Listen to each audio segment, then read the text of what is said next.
Bapak Ibu, tausiah ini tidak lama. Kenapa ada yang Ramadan terus menerus tapi hasilnya kurang efektif?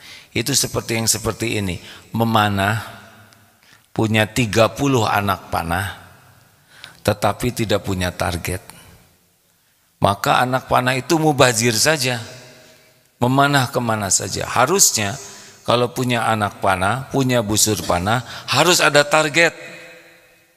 Kalau memanah tanpa target bisa mencelakakan tetangga, bahkan mertua sedang olahraga bisa menjerit. Targetnya apa di bulan Ramadan ini? Sesungguhnya yang paling dicari oleh manusia itu namanya bahagia. Semua orang ingin bahagia. Islam tidak Islam, tua muda, tidak ada orang yang ingin menderita, ingin sengsara, tidak ada. Mereka dengan berbagai cara ingin bahagia. Bahagia itu apa? Ada bahagia semu yang sepertinya kelihatan bahagia padahal sengsara, tapi ada bahagia yang hakiki. Bahagia hakiki itu yang seperti apa? Nyaman di sini. Apapun yang terjadi, hati ini tetap adem, ajeg, dipuji, dicaci, sehat, sakit, punya rejeki, sulit rejeki, tapi di sini tuh tenang, enak. Mungkin badan sehat atau waktunya sakit, lapang keadaan, tiba-tiba sempit, PHK, tapi di sininya ajeg dan menular. Kalau orang bahagia itu nyaman di hati, tenang, memancar sehingga orang-orang di sekitar, istri, anak, teman-teman, lingkungan merasakan kebahagiaan itu. Pancaran itu luar biasa. Nah, inilah yang Allah inginkan dari kita. Menjadi orang yang betul-betul menikmati hidup ini dalam segala keadaan. Kita akan mengarungi banyak masalah dan pasti ada masalah. Tapi bagi orang yang bahagia asli, masalah itu bagian dari kebahagiaan. Apa namanya? Namanya tattaqun. Orang yang takwa. Makanya disebutkan, A'udzubillahi minasyaitonirrajim. Bagaimana? Ya ayyuhalladzina amanu kutiba alaikumusiyam kama kutiba alal ladzina min qablikum la'allakum tattaqun. Allah mewajibkan, wahai orang yang beriman, diwajibkan atasmu saum sebagaimana diwajibkan kaum sebelummu agar menjadi manusia yang takwa. Artinya agar kamu bahagia, agar hidupnya itu berkah, agar hidup ini nyaman, agar hidup ini mengarungi masalah ini ditolong Allah setiap masalahnya. Itu intinya. Jadi Ramadan ini agar hidup kita bahagia, agar nanti menghadapi hidup ini enak walaupun bakal banyak masalah. Nah, targetnya kita jadi ahli takwa.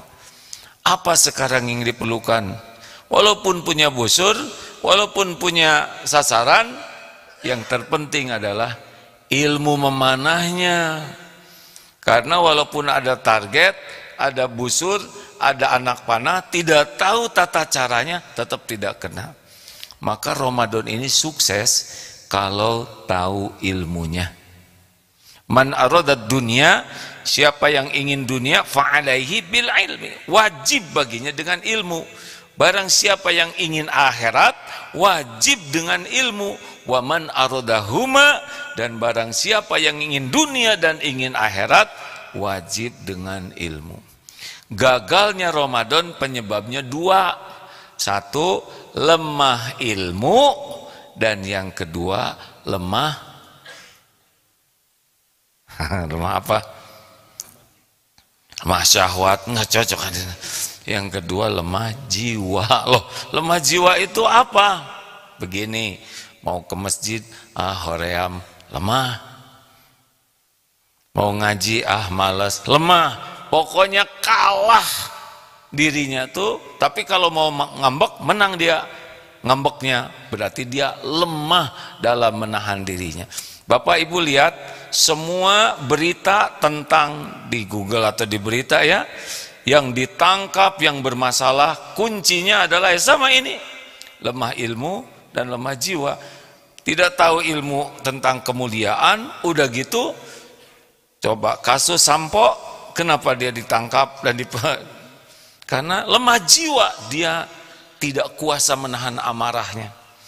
Kenapa ada yang berzina, lemah jiwa, kalah oleh nafsu syahwatnya. Kenapa ada yang korupsi, lemah jiwanya lemah, sehingga dia mencuri terus walaupun sudah kaya. Padahal cukuplah rezeki, tapi karena lemah jiwanya akan ketamakan. Nah ini Ramadan, pasangan ini harus ada. Kalau ikut saum Ramadan, tapi kurang ilmu, maaf ya, maaf. Seperti kita sholat ini, tapi kalau kurang ilmu, nggak ngerti yang kita baca. Kita tidak bisa menikmati sholat kita, benar? Silahkan baca puisi yang tidak dimengerti isinya. Bagaimana kita bisa mengerti, menikmati? Walaupun demikian tetap berpahala. Bapak, ibu sholat belum paham, tapi sepanjang aturan sholatnya dipenuhi, tetap berpahala. Hanya nilai kekhusyuannya yang kurang. Maka Ramadan ini Bapak Ibu, selain sholat ikut tarawih subuh, cari ilmunya, dengarkan ilmunya. Selain ceramah yang langsung begini, itu di Mas Utub dan semua itu ya, medsos, banyak ilmu. Cari ulama yang mumpuni ilmunya, dan salah satu cirinya adalah komitmen untuk membahas Al-Quran dan hadis-hadis yang dipertanggungjawabkan, sahih, hasan. Dan belajarlah dari ulama yang sedikit melakukan kesia-siaan. Karena kualitasnya min husni islamil mar'i tarkuhu malayani. Kualitas keislaman seseorang adalah dia tidak melakukan yang sia-sia, yang tidak manfaat, perkataan dan perbuatannya. Cari ilmu, terutama ilmu tentang mengenal Allah. Kalau tidak kenal Allah, pasti kita akan menuhankan selain Allah. Menuhankan harta, menuhankan gelar, menuhankan pangkat, jabatan, popularitas, penampilan. Jadilah tuh yang ditangkap itu karena punya Tuhannya yang lain. Walaupun mungkin dia Islam dan sholat, tapi yang mendominasi hatinya harta, yang mendominasi hatinya syahwat, yang mendominasi hatinya adalah pamer. Jadilah seperti itu, tidak pernah bahagia. Cari ilmu tentang tauhid, mengenal Allah, mengesahkan Allah, dan ilmu tentang apa yang Allah perintahkan dan apa yang Allah larang. Bagaimana kita bisa tahu kalau kita tidak belajar? Bahagia itu ada pada perintah Allah. Sengsara itu ada pada yang dilarang Allah. Cuma nafsu membalik-balikan, seakan-akan pada nafsu yang bahagia itu fata morgana, sepertinya ada padahal tidak ada. Itu yang ditangkap mutilasi, Pak, sudah tahu kan? Yang homoseksual itu dia cemburu, dibunuh pasangan sesama lelakinya, udah gitu bingung mau menyembunyikannya, dipotong-potong, dimasukkan koper, akhirnya ditangkap. Berapa banyak kesenangannya? Hanya nafsu saja. Hasilnya membunuh, dipenjara, sudah berzina. Tidak pernah sebanding antara memuaskan nafsu dengan petakanya. Apalagi nafsu yang tidak benar. Koruptor itu, ya emang kalau dia punya uang puluhan miliar, makannya lebih banyak dari kita, pakaiannya lebih banyak dari kita? Tidak, itu hanya disembunyikan pakai nama orang. Penderitaannya gelisah tiap waktu, takut terbongkar. Ketika terbongkar, orang tua termalukan, anak hancur, kawan saudara malu, di penjara. Nauzubillahi min zalik. Berapa banyak kepuasannya punya uang? Tidak banyak. Karena rezeki itu hanya 3, dimakan jadi kotoran, dipakai jadi usang, dan yang dinafkahkan di jalan Allah. Makanya cari ilmu. Ilmu tentang apa yang Allah sukai dan apa yang Allah tidak suka. Namanya fiqih, ya. Kalau sudah belajar, insya Allah lebih mudah hidup ini. Halo? Sholat. Bapak-bapak, tolong. Sekuat tenaga TBM. Tepat waktu, berjamaah di masjid. Amalan yang paling dicintai Allah adalah as-sholatu ala waqtiha. Sholat tepat waktu. Baru di bawahnya birrul walidain, berbuat baik ke orang tua. Di bawahnya al-jihadu fi sabilillah. Telat makan jadi masalah. Betul? Telat sahur, nggak sahur. Telat tidur, jerawat. Telat ngantor, dipecat. Telat bayar pinjol, benjol. Semua yang telat itu jadi masalah. Apalagi telat sholat. Jadi sumber segala masalah kalau kita menganggap remeh sholat. Karena sholat itu kunci hubungan dengan Allah. Imaduddin, tiangnya. Ayo sholat tepat waktu. Rasakan bedanya. Berjamaah 27 kali lipat. Apalagi di bulan Ramadan, silahkan kalikan, dahsyat sekali. Di masjid, masjid ini rumah Allah. Tidak ada tempat terbaik di dunia ini selain masjid. Bapak ibu kesini pasti tenang, benar? Ini masjid charger. Silahkan punya HP, tidak dicas, pasti tidak manfaat. Datanglah ke masjid. Ada yang mengatakan, tahu tidak lelaki solehah? Bapak tahu lelaki solehah? Kan? Yang sholatnya di rumah? Bukan, ya. Itu LGBT. Lelaki mah soleh. Ya. Kalau lelaki sholat di rumah tidak baik, berangkatlah ke masjid. Orang yang tunanetra saja ketika mendengar adzan oleh Rasulullah disuruh ke masjid. Bagaimana yang melek seperti kita? Pak, tolong Ramadan ini belajar kembali buku bacaan sholat, ya. Buka terjemahnya apa, kemudian usahakan sholat kita itu paham dengan apa yang kita baca. Rasakan bedanya. Itu target pertama sholat. Karena wasta'inu bisabri wassholah. Jadikan sabar dan sholat sebagai penolongmu. Artinya kalau sholatnya bagus, hidup kita akan dibuat bagus. Kalau sholat kita jelek, hidup kita bakal jelek. Yang kedua, ilmu yang sangat penting. Karena di Ramadan ini adalah bulan Al-Quran. Tolong ini ya. Saya baru ini Pak, tadi malam menyimak YouTube. Salah satu yang paling saya sukai di YouTube itu diantaranya menyimak orang mu'alaf yang masuk Islam dari keluarga yang tidak Islam, kemudian jadi Islam. Termasuk tokoh-tokoh yang anti-Islam, yang memusuhi Islam, akhirnya menjadi Muslim. Kenapa? Penyebabnya interaksi dengan Al-Quran. Non-Islam jadi soleh karena interaksi. Bahkan ada nih Pak, seorang yang baru saya baca itu, lihat tadi malam itu, dia, kenapa ini begini Islam? Kok dianggap sebagai ya agama yang jelek? Sesudah dia baca, ini sebaliknya, ini indah. Akhirnya beliau masuk Islam, dan yang menarik adalah neneknya sudah 90 tahun sakit-sakitan. Kemudian sayang ke nenek, beliau bacakan terjemah Quran. Nek, ini ada Quran terjemah seperti ini. Dibacakan yang indah, indah isinya pasti itu. Dan nenek itu mengatakan, bagaimana menurut nenek? Saya percaya ini. Nenek mau syahadat? Mau syahadat itu. Dan sesudah itu nenek itu meninggal. Bayangkan hanya sepenggal terjemah Quran sudah bisa membuat orang bersyahadat dan insya Allah husnul khotimah. Kita umat Islam, ada yang tidak bisa baca Quran sama sekali, ada yang mulai belajar Quran, ada yang sudah hafal Quran, tapi tidak banyak yang khatam terjemah Quran.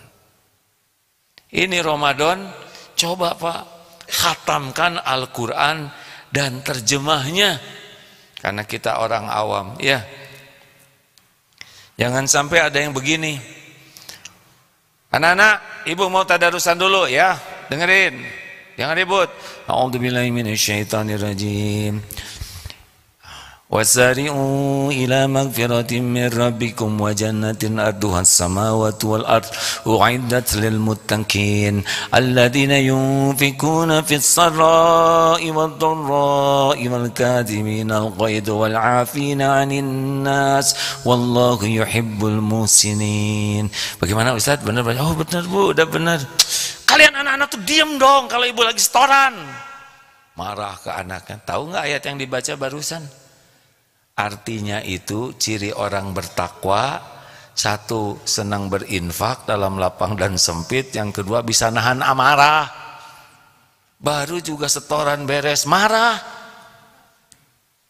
Ibu-ibu, pengajian pagi ini kita akan setoran surat Al-Hujurat ya. أعوذ بالله من الشيطان الرجيم يا أيها الذين آمنوا اجتنبوا كثيرا من الظن إن بعض الظن إثم ولا تجسسوا ولا يغتب بعضكم بعضا أيحب أحدكم أن يأكل لحم أخيه ميتا فكرهتموه واتقوا الله إن الله تواب رحيم. Sadaqallahu aladzim. Gimana Ustaz hafalnya? Bagus. Ustazah pulang, Bu kenapa ya? Tetangga itu saya nggak nyangka. Dia tuh kayaknya banyak cicilannya tuh. Kerudungnya itu terus. Dan jangan-jangan suaminya selingkuh. Tahu nggak yang disetorkan barusan apa? Hei orang yang beriman, jauhi prasangka. Karena sebagian prasangka itu dosa. Wala tajassasu, jangan ngorek-ngorek aib orang. Persis sekali barusan. Wala yaghtab ba'dukum ba'da, dan jangan bergibah. Sukakah kamu memakan daging mayat saudaramu yang sudah mati? Kamu pasti jijik.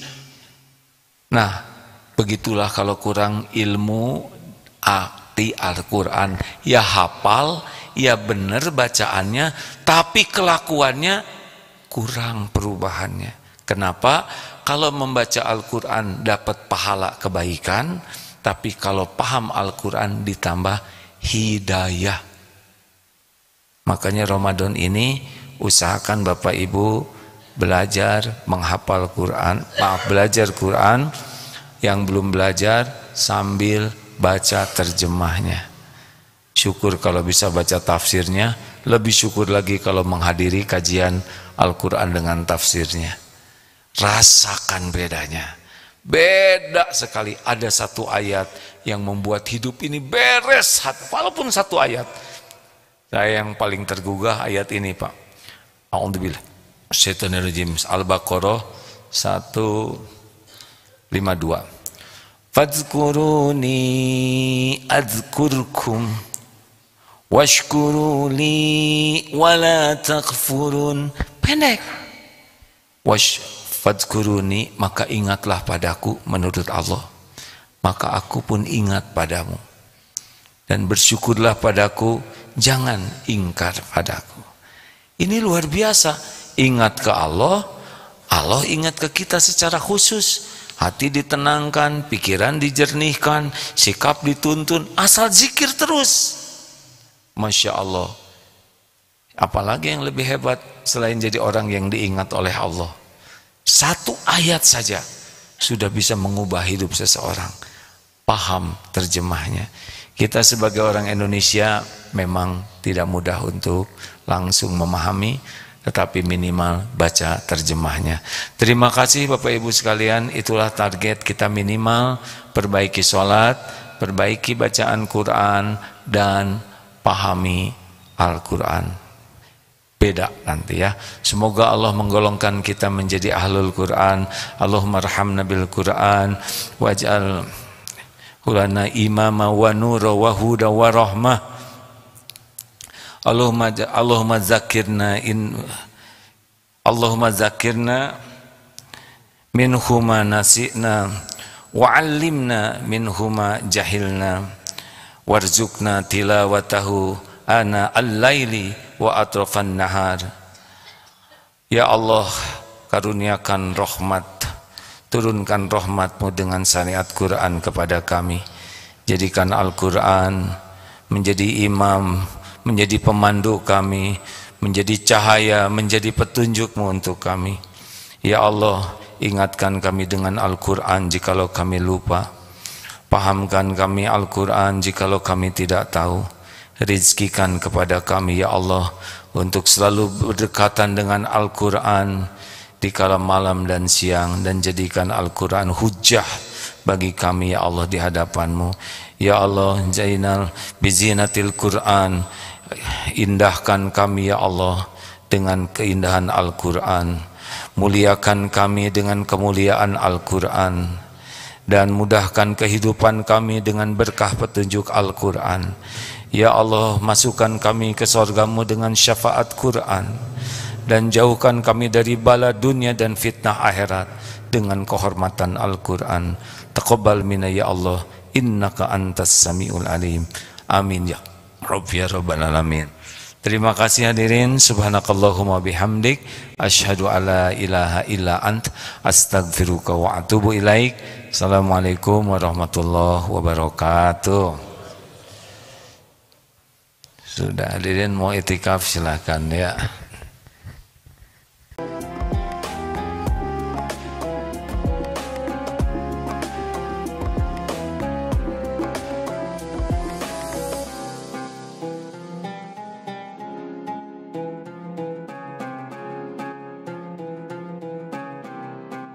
Jangan lupa, saya bilang sekalian, terus berlangganan di Darut Tauhid Official.